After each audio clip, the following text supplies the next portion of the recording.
Kirkland and he's back on Let's Be Real. First of all, welcome back to our channel. Thank you, nice to be here. Same here, nice to have you.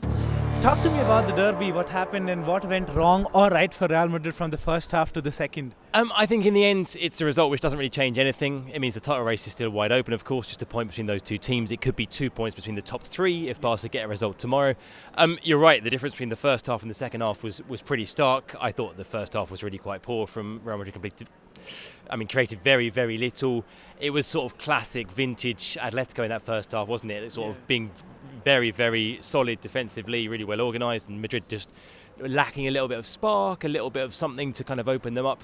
As Carlo Ancelotti was saying just now in his post-match presser, the second half was much better. There was a bit more speed about the way Madrid moved the ball, a bit more movement off the ball as well, using the width of the pitch. I think that was the key, because Atleti kind of moves so well as a block that you've got to try and use those quick kind of transitions to find space.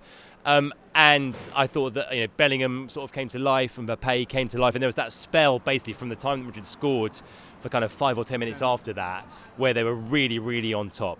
In the end, maybe a draw is a fair result. There were a couple of big chances right at the end, weren't there? Mbappe had one that Oblak saved. Oblak was great for Atletico, maybe the man of the match. I think more or less it's a fair result, which, like I say, doesn't in the end change all that much. Yeah, definitely opens up the title race more for Barcelona. They play Sevilla tomorrow.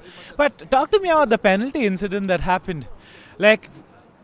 It came out of nowhere. I was in the stadium watching the game, and suddenly I see Lino down, and I'm just worried. Suddenly there's a VAR check going on. I'm like, what has happened? And well, it's what it is. It's what it's like now, especially being in the stadium. If you don't have access to a monitor when there's a VAR check, you've got no idea what's happening, have you? You just got to wait. And this was a long VAR check as well.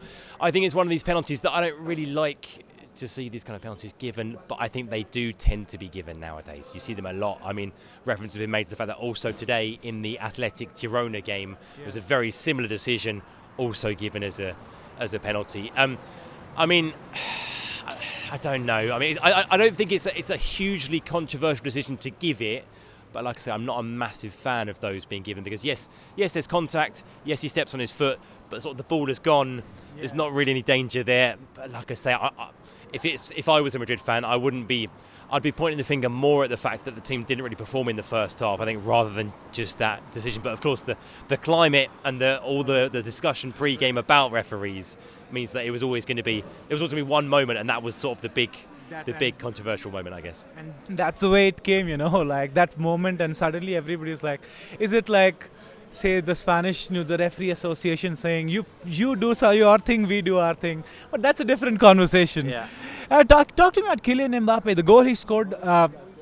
In a way, I would credit that goal to Rodrigo, but the finish was a proper striker finish, right place. I agree. Rodrigo was kind of tenacious, right, with that run. He kept going, but a really good ball in. Obviously, the initial shots from Bellingham, which is blocked by Jimenez, and then Mbappe. Just looked sharp, like straight onto the ball, didn't hesitate, kind of instinctive finish. I like the way he sort of played it into the ground and then bouncing back up again, and Oblak had pretty much no chance. Look, I think Mbappe he's getting there. He had obviously a couple of games without scoring, having had that really, really good run culminating in the hat-trick against Valladolid. The one criticism has been, yes, he's been scoring goals, but they've been coming against so-called lesser teams like Valladolid, like Celta and Las Palmas and Salzburg. Well, this is a big goal in a big game against a big team. Got some more big games, of course, coming out this month against City as well, and the chance to sort of answer that criticism. But I think he's getting there, and I think he was good today. Definitely, and the type of goals he's scoring is also very diverse. Outside of the box, this was a proper striker finish, but I hope things and goals come in more quantity for him. That's what I can expect for Mbappe as a presenter of a Real Madrid fan channel. But talk to me about Ferran Garcia on the left wing.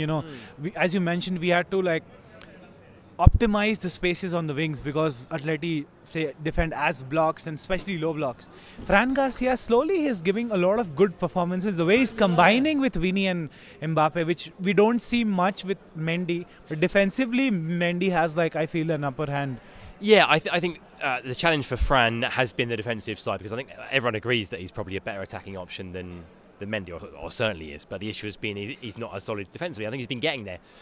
Today's one of those games where I've got to say it was one of the big doubts about the starting 11 was, would it be Fran or Mendy? Otherwise, the team right now pretty much picks itself. But I couldn't call that. I thought maybe Mendy would get the nod, but Fran seems to be kind of slowly convincing Ancelotti. I'm still not quite sure if he's quite good enough. I think this is a position that Madrid could certainly upgrade. Of course, they wanted to do that with Alphonso Davies, and that's not happening now. But no, yeah, I thought it was good, and he surprised me actually with how much he's played this season, and also with the level of his performances. Definitely, and hope it gets better again, because the business part of the season is about to come. But no es grabando. Perdona, tío. But last two questions before I let you go.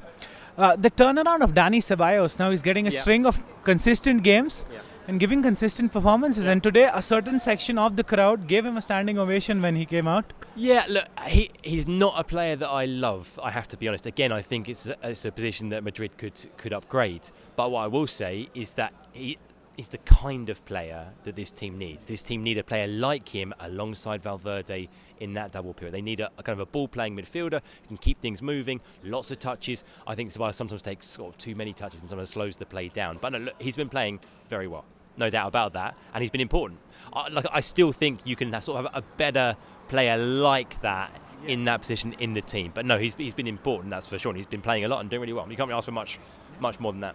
And if you're talking about a better player, do you have any rumours that you could link?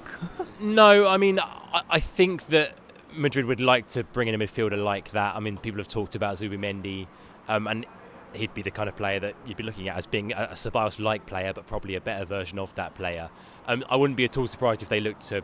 Because it's funny, because you look at the midfield, you think they've got all these amazingly talented players. You've got Bellingham and you've got Camavinga and you've got Tchouaméni, but you haven't quite got that. I mean, it's basically Toni Kroos, isn't it?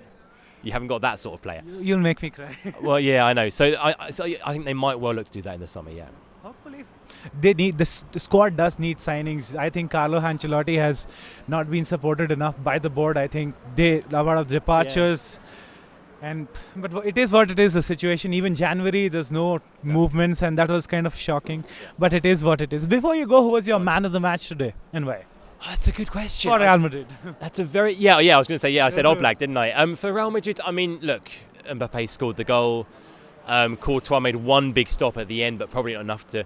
I don't know, who did you think? In my opinion, I think it was Rodrigo. Like, he was...